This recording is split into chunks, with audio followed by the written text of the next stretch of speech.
Hello मेरे प्यारे दोस्तों, मैं आप सभी का बहुत बहुत हार्दिक अभिनंदन स्वागत करता हूं।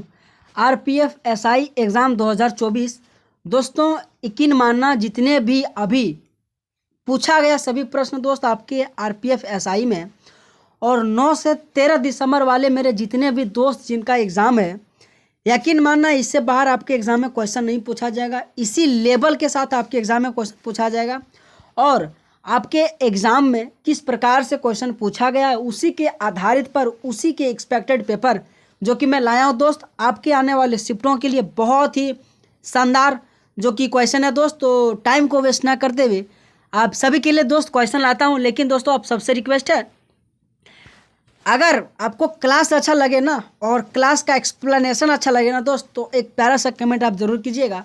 तो देखते हैं पहला क्वेश्चन। अगला क्वेश्चन है पहला क्वेश्चन कि किस भारतीय जन आंदोलन की शुरुआत महात्मा गांधी की प्रसिद्ध दांडी यात्रा से हुई थी।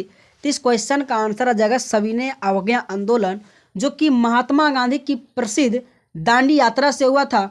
और ये क्वेश्चन सविनय अवज्ञा आंदोलन दोस्त मोस्ट इंपॉर्टेंट है। सारा का सारा टीसीएस में जितने भी क्वेश्चन पूछा गया वही मैं लेकर आया हूँ और आपके आरपीएफ एसआई में जिस प्रकार से क्वेश्चन पूछ सकता है सारा का सारा वैसा ही क्वेश्चन है।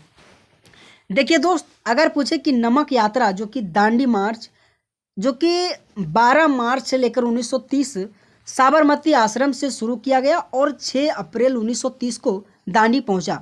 दोस्त आपके क्वेश्चन में पूछा जाता है कि दांडी जो यात्रा है ना, नमक यात्रा या दांडी यात्रा 12 मार्च 1930 को कहाँ से कहाँ तक चला था। तो साबरमती से लेकर जो कि दांडी तक पहुंचा था और 6 अप्रैल 1930 को पहुंचा था। अगर वही पूछे तो 24 दिन तक चला था और 240 मील की दूरी तय की थी। वहीं बात किया जाए तो गांधी जी ने समुद्र जल से नमक बनाकर नमक कानून का उल्लंघन किया और इसे नमक सत्याग्रह या सविनय अवज्ञा आंदोलन के रूप में भी जाना जाता है। दोस्तों इस तरह से क्वेश्चन आपके एग्जाम में आता है कि जब सविनय अवज्ञा आंदोलन 1930 में जब शुभारंभ किया गया था उस समय वायसरा कौन था, तो लॉर्ड इरविन। ये भी आपके लिए इम्पोर्टेंट बनेगा कि जब सविनय अवज्ञा आंदोलन शुभारंभ हुआ उस समय वायसराय तो लॉर्ड इरविन हुआ। वहीं बात किया जाए तो सरोजिनी नायडू उन नेताओं में शामिल थी जो दांडी यात्रा के दौरान महात्मा गांधी के साथ थे। ओके मेरे दोस्त, तो अगला क्वेश्चन देखते हैं कि जो डेयरी आर्थिक गतिविधि किस क्षेत्र में आती है, तो प्राथमिक क्षेत्र। दोस्तों यकीन मानना यानी कि प्राथमिक क्षेत्र, द्वितीय क्षेत्र और तृतीय क्षेत्र से आपके एग्जाम में क्वेश्चन पूछा जाता है। वहीं बात किया जाए तो डेयरी प्राथमिक क्षेत्र के अंतर्गत आता है। लेकिन जितने भी जैसे प्राथमिक क्षेत्र से क्या क्या क्वेश्चन पूछ सकता है, इसका एग्जाम्पल कौन कौन सा है, सारा आपके लिए मैंने लेकर आया हूँ, है ना। प्राथमिक गतिविधियाँ सीधे पर्यावरण पर निर्भर होती है क्योंकि ये पृथ्वी के संसाधनों के उपयोग को संदर्भित करती है ना। इससे शिकार यानी कि चारगाही, मछली, मधुपालन इत्यादि शामिल है, यानी कि प्रथम क्षेत्र जो है ना प्राथमिक क्षेत्र। वहीं बात करें तो माध्यमिक जो क्षेत्र है ना, इसमें यह बताएगा कि कच्चे माल को मूल्यवान उत्पादों में परिवर्तित करके प्राकृतिक संसाधनों के लिए मूल्य जोड़ती है। इसीलिए यह विनिर्माण यानी कि प्रसंस्करण और निर्माण उद्योग से संबंधित है। उदाहरण के लिए जूता कारखाना, तो ये माध्यमिक क्षेत्र के लिए जाना जाता है। और वहीं तृतीय क्षेत्र अगर बात किया जाए तो उसमें से जैसे कि व्यापार हो गया, परिवहन हो गया, संचार सुविधा शामिल है जिनका उपयोग दूरी से निपटने के लिए किया जाता है। उदाहरण के लिए परामर्श कार्य। मेरे दोस्त ये 3 क्षेत्र आपके एग्जाम के लिए मोस्ट इंपॉर्टेंट बनेगा और आपको इसका एक्सप्लेनेशन और क्वेश्चन जो मैंने छांट के लाया आपको कैसा लगता है तो आप कमेंट जरूर कीजिएगा, है ना। अगला क्वेश्चन है कि भारतीय संविधान के किस भाग में पंचायतों के लिए प्रावधान है, तो भाग 9 में। भाग पंचायतों के लिए बात कर रहा है दोस्त, तो भाग 9 आ जाएगा। दोस्तों यकीन मानना आपके एग्जाम में चाहे आर्टिकल से संबंधित जितना भी क्वेश्चन पूछ सकता है ना। और अभी वर्तमान में हमारे 25 भाग है, तो उन सभी संबंधित जितने भी भाग आपके एग्जाम के लिए मोस्ट इंपॉर्टेंट बनेगा मैं सारा का सारा आपके लिए लेकर आया हूँ, है ना। तो देखते हैं दोस्तों, जैसे कि देखिए भाग अगर 1 की बात करें तो संघ एवं उसके राज्य क्षेत्र जो आर्टिकल 1 से 4 के अनुच्छेद में प्रावधान है। वहीं भाग 2 की मैं बात करूं तो नागरिकता से संबंधित है जो कि 5 से 11 है। अगर भाग 3 की मैं बात करूं तो मूलभूत अधिकार जो कि 12 से 35 मौलिक अधिकार के रूप में जाना जाता है। अगर बात करें मौलिक अधिकार अमेरिका के संविधान से लाया गया। अगर पूछे नागरिकता तो ब्रिटेन के संविधान से लाया गया। वहीं पूछे भाग 4 राज्य के नीति निर्देशक सिद्धांत 36 से 51 तक आयरलैंड के संविधान से लाया गया है। ये भी क्वेश्चन पूछा जाता है कि आयरलैंड के किस संविधान से लाया गया, किस आर्टिकल से लाया गया, तो आर्टिकल 45 के तहत लाया गया। अगर बोले कि भाग 4 ये में मूल्य कर्तव्य जो कि आर्टिकल 51 के तहत जोड़ा गया। भाग 5 में संघ जो कि 52 से 151 तक जोड़ा गया है ना। वहीं भाग पूछे तो 6 राज्य से संबंधित है। भाग 7 पूछे तो संविधान 7वां संशोधन अधिनियम 1956 द्वारा निरस्त किया गया। उसी प्रकार से भाग 8 के बारे में बोले तो संघ राज्य क्षेत्र है। भाग 9 पंचायत से संबंधित है ना मेरे दोस्त। अगर भाग 9 ये पूछे तो नगर पालिका। लेकिन दोस्तों मैं आप सबसे रिक्वेस्ट करूंगा, जो पंचायत जो है ना भाग 9 में कहाँ से कहाँ तक है तो 243 से 243 ओ तक दिया गया है। वहीं भाग 9 ये पूछे जो नगर पालिका है ना, सो 243 पी से लेकर 243 जेड जी तक दिया। ये आपको याद रखना, आपके लिए मोस्ट इंपॉर्टेंट बनेगा। वहीं बात करें तो भाग अगर 10 की मैं बात करूं तो अनुसूचित और जनजाति क्षेत्र के बारे में कहा गया 244 से 244 ए के बीच में। तो इस तरह से क्वेश्चन आपके एग्जाम में दोस्त पूछा ही जाता है ना। अगला क्वेश्चन दोस्त कि 1916 के प्रसिद्ध लखनऊ समझौता के बीच हस्ताक्षर किसने किया था। तो इस क्वेश्चन का आंसर जगह बाल गंगाधर तिलक और मोहम्मद अली जिन्ना ने जो कि साइन किया था ना। और ये आपके एग्जाम में क्वेश्चन पूछा गया था। अगला क्वेश्चन है कि भारतीय संविधान की 8वीं अनुसूची में कितने भाषा को सूचीबद्ध किया गया था। तो 22 था। दोस्तों यकीन मानना 8वीं अनुसूची में टोटल 22। अगर बात की जाए कि मूल में कितनी भाषा थी तो 14। 15वीं जो कि सिंधी भाषा जोड़ी गई है ना। अगर पूछे कि 15वीं भाषा कौन है तो सिंधी भाषा जोड़ी गई है और वर्तमान में 22 है। लेकिन देखते हैं कि कितने प्रकार से भाषा आपके एग्जाम में क्वेश्चन पूछा जाता है ना। देखिए मेरे दोस्त, अगर बात करें कि भारतीय संविधान की 8वीं अनुसूची भारतीय संविधान द्वारा मान्यता प्राप्त आधिकारिक तौर से संबंधित है। वर्तमान में 22 भाषाओं को भारतीय संविधान द्वारा मान्यता दिया गया। अगर मैं बात करूं कि कौन कौन सी भाषा है, जैसे कि असमिया, बंगाली, बोडो, डोंगरी, गुजराती, हिंदी, कन्नड़, काश्मीरी, कोंकणी, मलयालम, मणिपुरी, मराठी, मैथिली, नेपाली, उड़िया, पंजाबी, संस्कृत, संथाली, सिंधी, तमिल, तेलुगु, उर्दू, ये जितने भी प्रकार मैंने भाषा आपके साथ लेकर आए दोस्त, आपके एग्जाम में जो कि 15वीं क्वेश्चन पूछा जाता है ना, जैसे कि 15वीं भाषा कौन सा है, 17वीं भाषा कौन सा, तो इस तरह से आप याद करके रखिएगा है ना। अगला क्वेश्चन दोस्त कि निम्नलिखित में से किस संगठन का भारतीय राष्ट्रीय कांग्रेस में विलय हो गया था। तो इंडियन एसोसिएशन जो है ना मेरे दोस्त, इसी कारण से भारतीय राष्ट्रीय कांग्रेस विलय हो गया था। वहीं मैं बात करूं इंडियन एसोसिएशन 1886 में भारतीय राष्ट्रीय कांग्रेस में विलय कर दिया गया। 1886 में कलकत्ता में आयोजित जो कि भारतीय राष्ट्रीय कांग्रेस के दूसरे सत्र के दौरान किया गया था। और वहीं बात करें तो उस सत्र की अगर अध्यक्षता में बात करूं तो दादा भाई नौरोजी हुआ, जो कि भारतीय राष्ट्रीय कांग्रेस के अध्यक्ष के रूप में कार्य किया। वहीं मैं बात करूं दोस्त कि इंडियन एसोसिएशन भारत में यानी कि राष्ट्रवादी राजनीतिक समूह था जो भारत में यानी स्थानीय स्वशासन का समर्थन करता था। वहीं इंडियन एसोसिएशन की स्थापना पूछे तो 1876 में हुआ था। और ये मैं बात करता हूँ, लेकिन इंडियन एसोसिएशन की अगर बात पूछे तो सुरेंद्र बनर्जी और आनंद मोहन बोस ने की थी। भारतीय राष्ट्रीय कांग्रेस का अगर गठन के बारे में थोड़ा कुछ जानते हैं, जैसे कि 28 दिसंबर 1885 को भारतीय राष्ट्रीय कांग्रेस का गठन हुआ। आपके एग्जाम में क्वेश्चन पूछा जाता है कि भारतीय राष्ट्रीय कांग्रेस का जो गठन हुआ है सो कहाँ हुआ था, तो बम्बई में हुआ था। लोग का आंसर मार के आता है कलकत्ता, आपको ध्यान रखना है। भारतीय राष्ट्रीय कांग्रेस का अगर पहला अधिवेशन पूछे तो 28 दिसंबर 1885 को तेजपाल संस्कृति पाठशाला बॉम्बे में WC बनर्जी की अध्यक्षता में आयोजित किया गया था।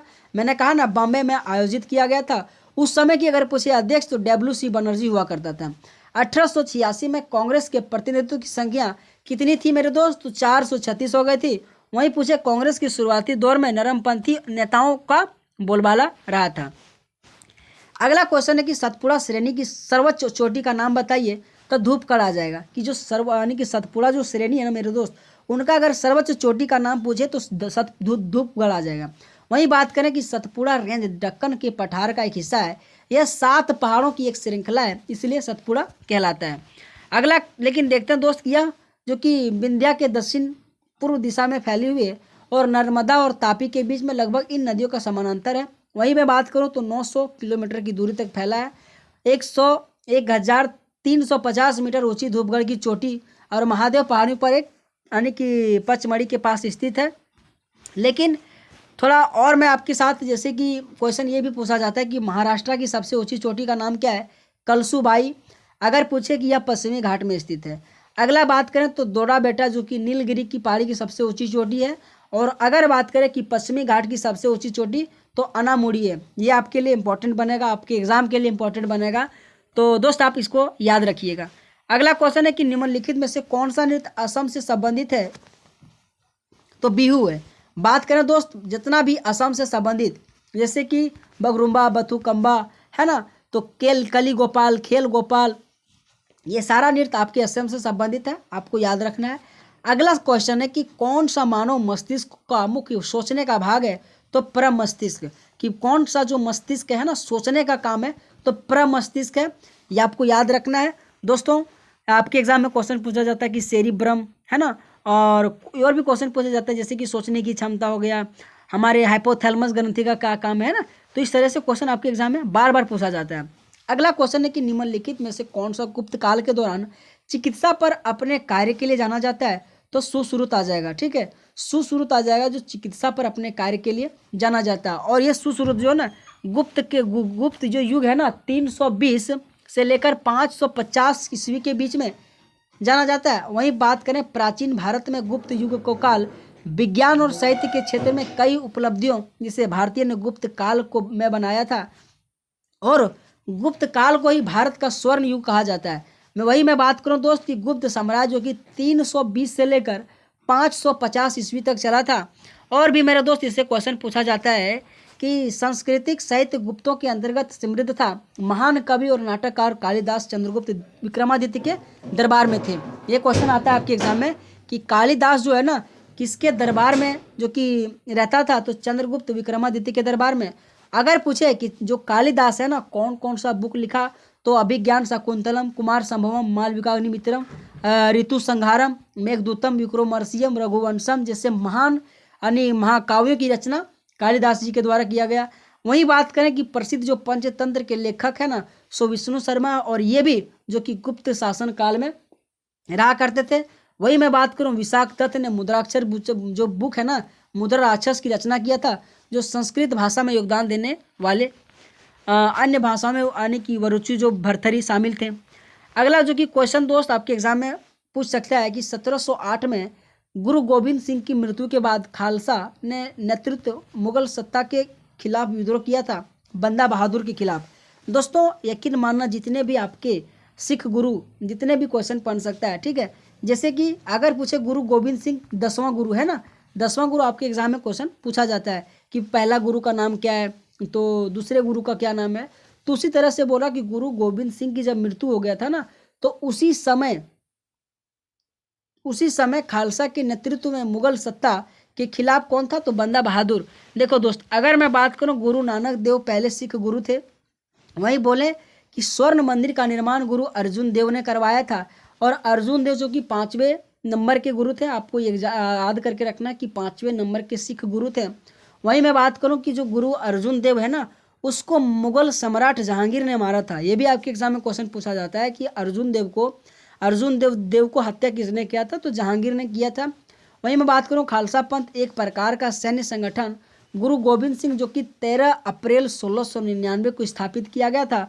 गुरु हर कृष्णा सबसे कम उम्र वायु के सिख थे, जो 5 वर्ष की आयु में गुरु बन गए थे, है ना। तो आपको याद रखना है। अगला क्वेश्चन दोस्त, निम्नलिखित में से किसे हिमालय पर्वतमाला में बनिहाल दर्रा स्थित है? तो पीर पंजाल जो है ना, उसी में बनिहाली दर्रा स्थित है। अगला क्वेश्चन दोस्त कि युगादि जो निम्नलिखित किस राज्य में आने की फेस्टिवल है? तो युगादि जो कि आंध्र प्रदेश में है। मोस्ट इंपॉर्टेंट दोस्त आपके एग्जाम में क्वेश्चन पूछा जाता है जो कि आंध्र प्रदेश में। अगर पूछे आंध्र प्रदेश का अन्य जैसे कि फ्लेमिंगोत्सव, कल्याणमोत्सव, है ना, एलम यात्रा, तो ये सारा आंध्र प्रदेश के मुख्य इंपॉर्टेंट त्यौहार है, आपको याद रखना है। भारतीय संविधान के किस अनुच्छेद में शोषण के खिलाफ मौलिक अधिकार जो कि आता है 23 से 24 के अंतर्गत जो कि शोषण के खिलाफ मौलिक अधिकार आता है? दोस्तों जैसे कि कुछ आर्टिकल आपके लिए मोस्ट इंपॉर्टेंट है। आर्टिकल 14 कहता है कि सभी व्यक्ति कानून के समक्ष समान और कानून के यानी कि समान संरक्षण के हकदार है। अच्छा दोस्त, आपके एग्जाम में क्वेश्चन पूछा जाता है कि आर्टिकल जो 1400 किस देश यानी किस दो देश के संविधान से लाया गया है, तो एक ब्रिटेन और एक अमेरिका के संविधान से लाया गया, आपको याद रखना है। अगला क्वेश्चन है कि आर्टिकल 18 में कहा गया है कि सैन्य और शैक्षणिक को छोड़कर सभी उपाधियों को समाप्त, यानी उपाधियों की अंत के बारे में आर्टिकल 18 में कहा गया। आर्टिकल 19 में कहा गया कि सभी नागरिकों को 6 मौलिक स्वतंत्रता की गारंटी देता है, आर्टिकल 19 में। आर्टिकल 22 में कहा है कि मनमानी, गिरफ्तार और नज़रबंदी के खिलाफ सुरक्षा प्रदान करना, आर्टिकल 22 में कहा गया। वहीं आर्टिकल 23 में क्या कहता है कि अल्पसंख्यकों के हितों की सुरक्षा प्रदान करना, आर्टिकल 23 के अंतर्गत कहा गया।